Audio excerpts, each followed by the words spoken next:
Hello everyone, how are you doing? This is MD Tech here with another quick tutorial. In today's tutorial, I'm going to show you guys how to go about resolving if the Wi-Fi options are not showing up on your Windows settings.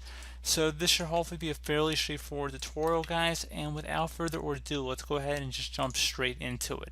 So first thing we're going to do is open up the Start menu. Type in Device Manager. Best match should come back with Device Manager listed right above Control Panel. Go ahead and just left click on that. Select the Network Adapter section and double click on it. Right click on whatever your network connection is listed under here and select Update Driver. Select Browse My Computer for drivers and then select Let me pick from a list of available drivers on my computer. Select Next. Again, should have a recommended one there listed for you. Select Close. Another thing we can do here is close out of that and open up the Start menu. Type in msconfig. Best match should come back with System Configuration. Go ahead and left click on that. Select the Services tab.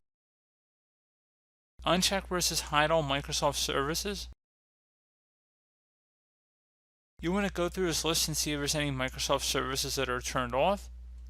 And go ahead and just turn them on here. So again, it looks like everything's already been enabled, but you would want to go ahead and turn on anything that might have been turned off. And one further thing we can do here is open up the Start menu and type in CMD. Best match should go back with Command Prompt. Right click on it and select Run as Administrator. If you receive a user account control screen, select Yes. And now into this elevated command line window, you want to type in ipconfig /flush DNS. Exactly as it appears on my screen. So again, ipconfig /flush DNS. Hit enter on your keyboard.